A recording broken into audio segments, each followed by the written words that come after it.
qual que é a origem desse eletromagnetismo? Já na antiguidade, eles descobriram o eletromagnetismo. Vocês devem lembrar que quando eu falei para vocês sobre a origem da eletricidade, a gente falou que eles perceberam a existência da eletricidade no âmbar, né, que era uma resina.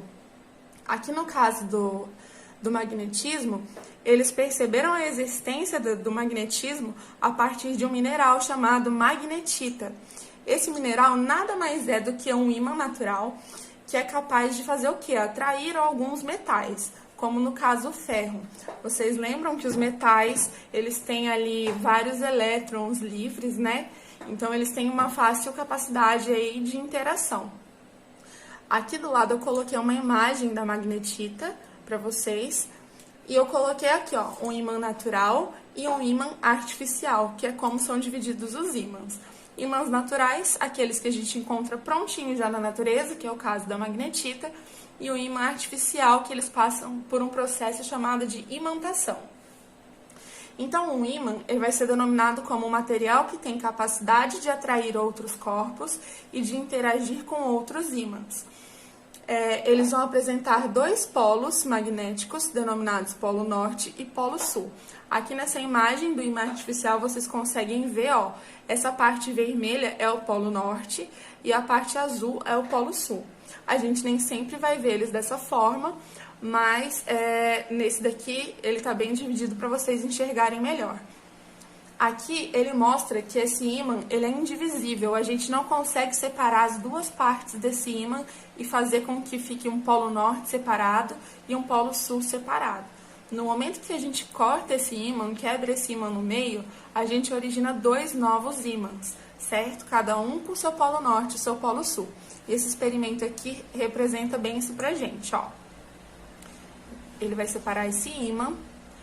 E aí, ele vai colocar uma fita para poder distinguir ali o polo norte do polo sul. O lado que está com a fita, nos dois, é o polo norte. Percebam o seguinte, ele aproximou ali um polo norte de um ímã com um polo sul do outro ímã e eles se atraíram. Lembram que os opostos se atraem? E agora, nesse momento, ó, ele está virando o polo norte de um ímã para o polo norte do outro ímã e olha o que acontece. Eles se repelem. Aí quando ele vira novamente o polo norte para o polo sul, eles se atraem. O que esse experimento mostra pra gente? Que de fato viraram dois novos ímãs, porque se fosse só um polo norte e um polo sul separados, na hora que ele aproximasse, eles iam se atrair de qualquer jeito. E aí a gente tem a criação de um eletroímã. Por que criou-se um eletroímã? Os ímãs, eles funcionam, sim, muito bem, porém, eles não são fáceis da gente ligar e desligar na hora que a gente quer. E para que isso pudesse acontecer, eles criaram um eletroímã, que vai ser um dispositivo que utiliza uma corrente elétrica para gerar um campo magnético. Por que isso é extremamente interessante? Porque ele vai ter várias aplicações ali no nosso dia a dia, como construir alto-falantes, microfones, gravadores, compor sistemas de segurança e de sensores, né, que a gente usa muito nas casas, e para emissão e recepção de sinais de celular. Aqui vocês vão ver, ó, como que surgiu essa questão do eletromagnetismo. Então, em 1820, um cientista constatou ali pra gente a existência de uma relação entre a eletricidade e o magnetismo. Como que ele fez isso? Ele estava mexendo ali com um circuito elétrico próximo a uma bússola, né? Que a bússola é um ímã artificial, que ela vai ter ali o seu polo norte e o seu polo sul, magnéticos. Quando ele estava mexendo ali nesse circuito elétrico, ele reparou que quando o circuito estava fechado, a agulha dessa bússola se locomovia, né? Se movia, na verdade. Como que ele reparou isso? Lembra que eu falei para vocês que um circuito fechado é quando o interruptor está ligado, quando a gente fecha o caminho que essa corrente elétrica vai passar, esse movimento ordenado dos elétrons, e eles começam a se movimentar, formando uma corrente elétrica. Aqui o interruptor está aberto, a gente fala, né, desligado. Então, esse circuito está aberto, não tem passagem de corrente elétrica. Ó, a agulha da bússola está parada ali, apontando para o polo norte e polo sul normalmente. Só que quando esse circuito se fecha, quando ele liga o interruptor, passa a corrente elétrica, né? Acontece o movimento ordenado dos elétrons e aí essa agulha se move. Aqui ele tem uma bússola, ela está em cima, no caso do fio, né? Do condutor elétrico.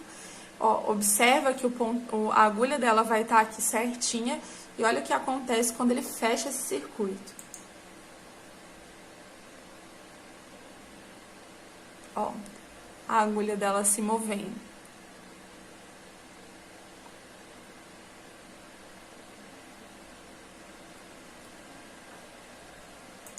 Então, ele chegou à conclusão que uma corrente elétrica é capaz de produzir um efeito magnético. Só que como se não bastasse isso, anos depois, um outro pesquisador, ele complementou essa teoria. Então, ele descobriu que um ímã também pode gerar uma corrente elétrica. E não só uma corrente elétrica pode gerar um efeito magnético. Quem fez isso, quem descobriu isso foi esse pesquisador, o Faraday, né, Michael Faraday. E aí essa descoberta dele foi denominada de lei de Faraday ou de indução eletromagnética. O que ele descobriu? Que quando a gente tem um ímã se movimentando em relação a uma espira, ele pode gerar uma corrente elétrica. O que é uma espira? É um fio condutor, como vocês estão vendo aqui, em um formato circular ou retangular. Nesse caso, o fio condutor ele está dando várias voltas. Vocês conseguem observar? Quando essa espira dá várias voltas desse jeito, a gente passa a chamar ela de bobina. E aqui, ó, ele está movimentando esse ímã para dentro e para fora dessa bobina. E, ó, pode observar que a gente tem uma agulha se mexendo. Ó, a gente vai ter um ímã passando aqui. Aqui a gente já tem uma bobina com um fio bem extenso aqui percorrendo, dando várias voltas. E aqui a gente tem, ó, a agulha que vai se mexer ali, se mover, se movimentar, ó.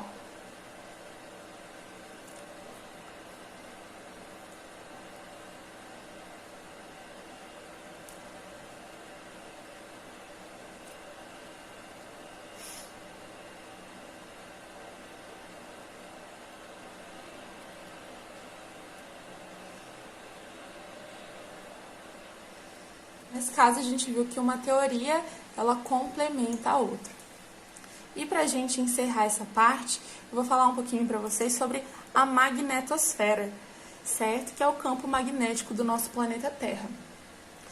Quando a gente fala em magnetosfera, a gente nada mais, nada menos está dizendo que o nosso planeta Terra é um ímã gigante.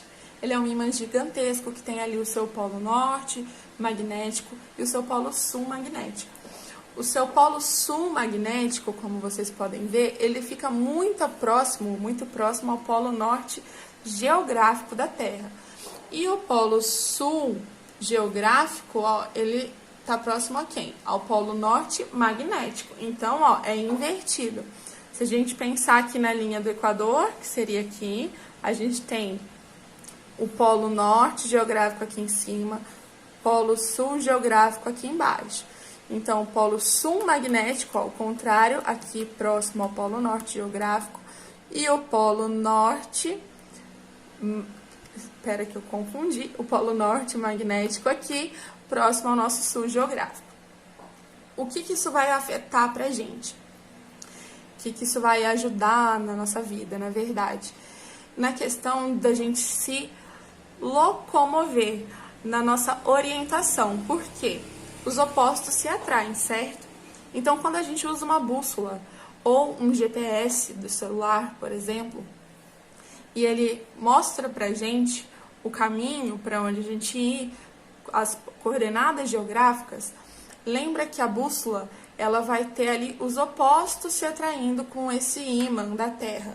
Então, ó, o polo norte magnético de uma bússola aponta para o polo sul magnético da Terra. Então, pensa na bússola, o polo norte magnético da bússola apontando para o sul magnético. Então, quando a gente olha na bússola lá, ó, o norte da bússola fica para cá, ele está orientando a gente certinho em relação ao polo geográfico, certo? Porque, ó, os opostos se atraem. A bússola, o polo norte dela, aponta para o polo sul magnético. Então, ela dá a nossa orientação geográfica correta, que seria o Polo Norte geográfico. A outra grande importância que a gente vai ter nesse caso vai ser porque essa magnetosfera, ó, que gera aqui, como que ela é gerada? Os estudos apontam que o nosso centro da Terra é formado por ferro fundido. O ferro, como a gente estudou, é um metal e ele tem ali uma grande passagem de corrente elétrica. E essa corrente elétrica seria responsável por criar esse campo magnético aqui em volta da Terra, ó, tanto desse lado quanto desse. Quando ela cria essa magnetosfera aqui em volta da gente, ela ativa uma camada de proteção contra a radiação solar e contra os raios cósmicos. Então, no momento em que partículas maiores aqui, solares e dos raios cósmicos entrarem, eles vão ser desviados aqui para o norte ou para o sul, dependendo da sua localização, e não vão atingir o nosso planeta de forma tão direta.